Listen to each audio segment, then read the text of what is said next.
polls in New York and New Jersey open exactly 12 hours from now.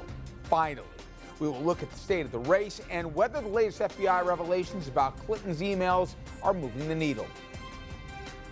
Then we map out where the candidates are going today and why that tells you quite a bit about the state of the race. And also, we'll look at some of the local races, the congressional races in our area, and how the top of the ticket is impacting them. Good evening, everybody, and welcome to RFL. I'm Richard French. It is crunch time. Finally, this election is almost here. In fact, one day from the big election day, and the FBI and Clinton's emails have once again become front page news. But this time, it's actually good news for Hillary Clinton. FBI Director James Comey once again sent a letter to Congress basically saying nothing's changed since July. Agency found nothing new in the latest batch of emails, and Clinton should not face any charges per the FBI director. Here is the Trump reaction to the latest twist in this never-ending story. Hillary Clinton is guilty. She knows it. The FBI knows it. The people know it. Right now, she is being protected by a rigged system. It's a totally rigged system. I've been saying it for a long time. Yes, he has. And here is the Clinton campaign manager, Robb. It was bizarre that he sent that first letter saying that he had some information. We were glad, obviously, that this was resolved. I don't understand why he couldn't have just looked into the matter and resolved it and not created such a ruckus in the campaign. So nobody doing cartwheels. All right, now let's take a look at where we are right now, right on the eve of Election Day, and with all the early voting certainly in this country well underway in different portions of the country. Now, our senior political correspondent, Andrew Whitman, he's going to go through the math here, and if nothing, regardless of where people fall politically, the numbers of people who have already voting is staggering. Yeah, early voting seems to have tipped it in a lot of places. As much as 70% of the vote in Nevada may have already been counted. And on the eve of the election, we still can't say with any precision who will win the election, but there is a clear frontrunner, at least as we look by the numbers. The latest 5 national polls, all from networks you've heard of, all put Clinton ahead and all have her out front by between 3 and 4 points. That pretty well jives with the poll averages, which have Clinton with a lead of just below 2.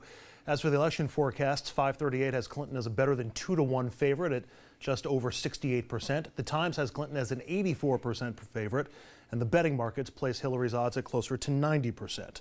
Of course, the election hinges on individual states and the Electoral College. So where are the swing states tonight? Let's start with the least swingy of the swing states. Poll averages in all of these states on your screen all show leads of 3 points or larger, with Michigan, Wisconsin, Virginia, Maine, and New Mexico all +3 or more for Clinton. Ohio, Iowa, and Arizona all +3 or higher for Donald Trump. As for states where the lead is 3 or less, Hillary's lead is above 2 in Colorado and Pennsylvania. New Hampshire and Florida are both within 1 point, while North Carolina and Nevada all show leads of between 1 and 2 points for Trump, though early voting numbers have been good for Democrats in both of those states. Finally, the fight for control of the U.S. Senate. And let's call it too close to call, with the leading election forecasters split on the question, with similar margins in different directions. Polls in North Carolina close tomorrow night at 7:30. They close at 8 in New Hampshire and Pennsylvania. All 3 of those states have tight races for the White House and the Senate.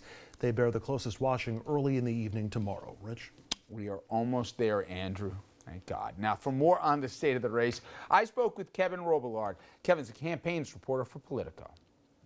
All right, Kevin, let's do a lay of the land here. I guess in the poll of polls, they got this thing at about 4 points. You think that's the right spread going into Election Day?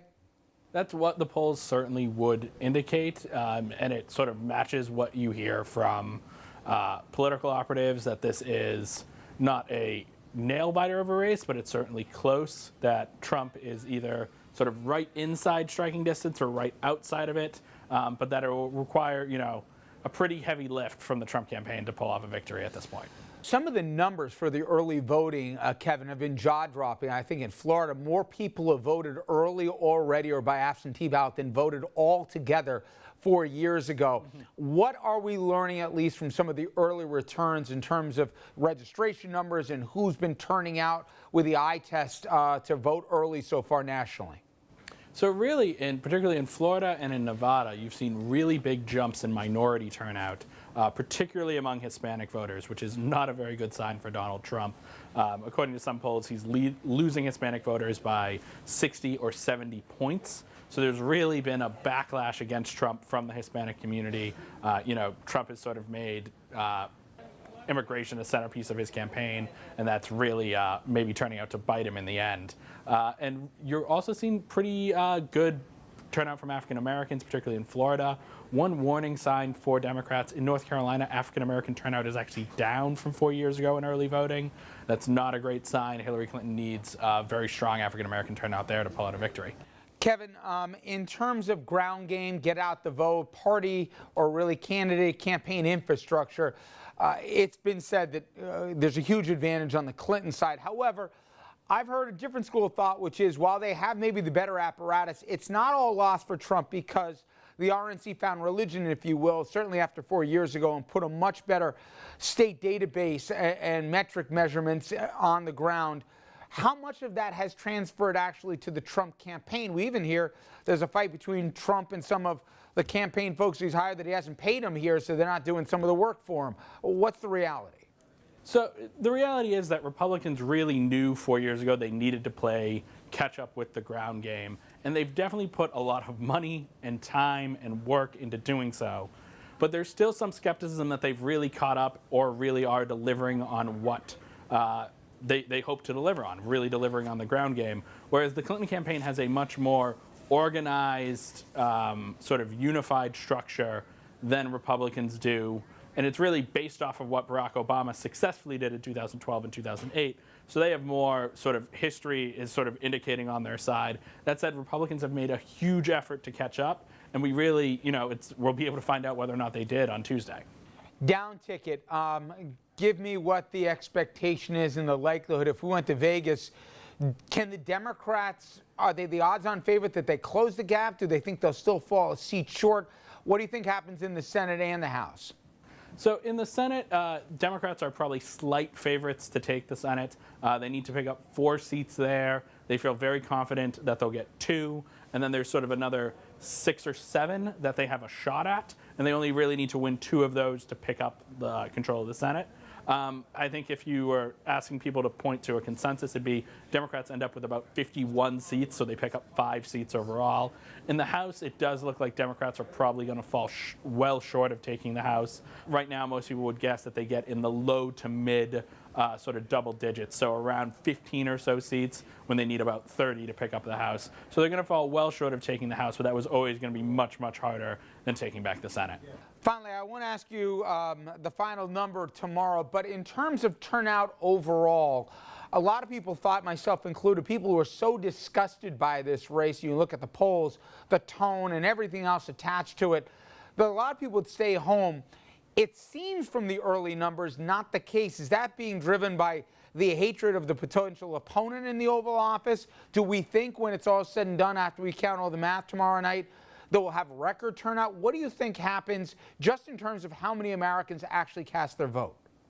That's a very interesting question, because although we've been breaking records for early vote, that doesn't necessarily mean the same thing will happen on Election Day. This could just be people who used to vote on Election Day are now voting early, and that not that many people might show up on Election Day. So that's really an open question. The one thing you have seen is sort of now at the end, both campaigns' bases, which at different points throughout this campaign have been, sort of not that excited, are now fully motivated.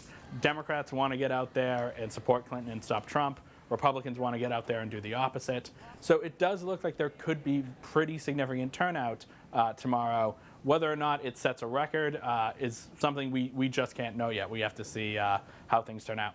Kevin, very good job. I appreciate it. Good luck tomorrow night.